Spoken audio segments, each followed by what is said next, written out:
सफाई कर्मचारियों को न्यूनतम वेतन 20,604 घोषित करवाने, जिन कर्मचारियों की मृत्यु हुई है उनके परिजनों को 10 लाख रुपए आर्थिक मदद दिए जाने, उच्च क्वालिटी की वर्दी, जूते आदि मांगों को लेकर नोएडा प्राधिकरण कार्यालय सेक्टर 6 नोएडा पर सफाई कर्मचारियों का धरना आज छठे दिन भी जोरों शोरों से जारी रहा। धरना रत सफाई कर्मचारियों को संबोधित करते हुए सीटू जिला अध्यक्ष गंगेश्वर दत्त शर्मा ने कहा कि सफाई कर्मचारियों के शोषण के लिए नोएडा प्राधिकरण के अधिकारी और उनके ठेकेदारों के साथ साथ प्रदेश की भाजपा सरकार भी बराबर की जिम्मेदार है। एक तरफ भाजपा और उनकी सरकार के मुखिया दलितों के पैर धोकर सम्मान का दिखावा करते हैं, लेकिन उन्हें गरिमामय जीवन जीने के लिए अधिकारों से वंचित रखते हैं। उन्हें न तो उचित वेतन और सुविधाएं दी जाती है, न ही सेफ्टी के साथ कार्य करने की व्यवस्था की जाती है। उन्होंने कहा कि यदि सरकार उन्हें सम्मान करना चाहती है तो सफाई के कार्य में ठेकेदारी को प्रतिबंधित कर दिया जाए और ठेके में लगे सभी सफाई श्रमिकों को स्थायी कर दिया जाए।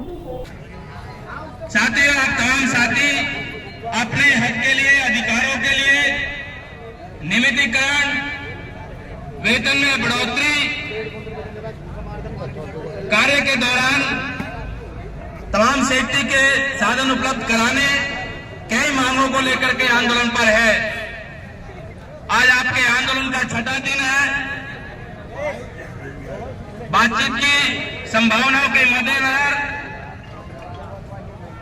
आपके यूनियन के नेतृत्व ने भूख हड़ताल का जो कार्यक्रम है उसको अभी रोका हुआ है। और बातचीत के बाद आपका नेतृत्व तय करेगा कि हमें जो है अगला कदम क्या उठाना है। लेकिन ये मांगे कोई नई मांगे नहीं है। प्राधिकरण के सामने बहुत लंबे समय से बार बार अपनी मांगों को रखते रहे हैं और ये बार बार आंदोलन भी हमें इसीलिए करने पड़ रहे हैं।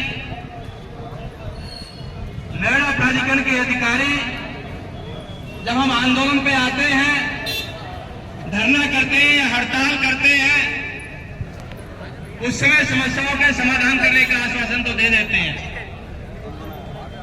लेकिन वो आश्वासन सिर्फ आश्वासन ही रह जाता है और उस पर आगे काम नहीं होता।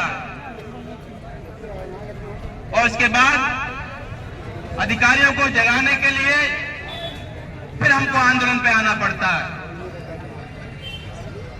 तो लगातार एक लंबे समय से ये एक जद्दोजहद है नोएडा प्राधिकरण के साथ। और प्राधिकरण में बैठे हुए जो अधिकारी हैं और ये ठेकेदारी प्राधिकरण में बैठे हुए अधिकारियों के भ्रष्टाचार का एक माध्यम है। ठेकेदारी के माध्यम से ठेकेदारों से कमीशन के लालच में इस ठेकेदारी व्यवस्था को बनाए रखा गया है। नहीं तो देखा जाए कानूनन ठेकेदारी का कोई औचित्य सफाई कर्मचारियों के लिए है ही नहीं, या दूसरे हमारे कामों में लगे हुए प्राधिकरण के संविदा जो कर्मचारी है, चाहे वो माली का काम करते हो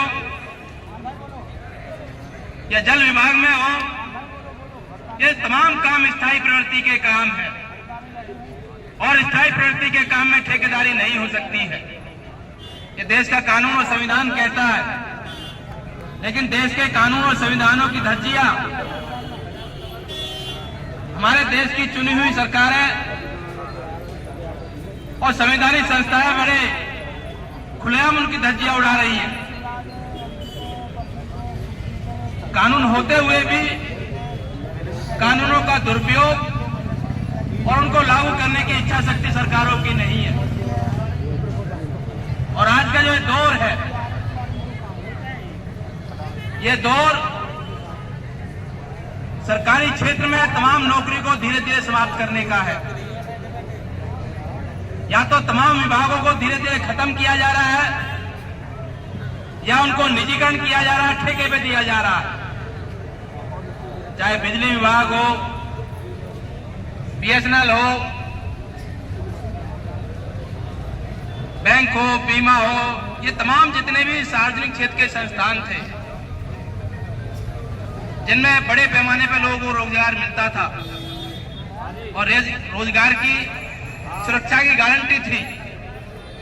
लेकिन सरकार की जो उदारीकरण की जो नीति है, निजीकरण की जो नीति है, उसके तहत धीरे धीरे सरकार पूरे सार्वजनिक क्षेत्र को खत्म किया गया। सरकारी विभागों के अंदर पदों को खत्म किया जा रहा है, या जो पद रिक्त होते जा रहे हैं, लोग रिटायर होते जा रहे हैं, उनकी जगह नई नियुक्तियां जो होनी चाहिए वो सरकार नियुक्तियां नहीं कर रही है। और नई नियुक्तियां करने के बजाय ठेकेदारी के माध्यम से सरकार भी कर्मचारियों को बड़े पैमाने पर शोषण करा रही है। और इस ठेकेदारी व्यवस्था का फायदा नोएडा प्राधिकरण में बैठे हुए अधिकारी तो कुछ ज्यादा ही उठाते हैं।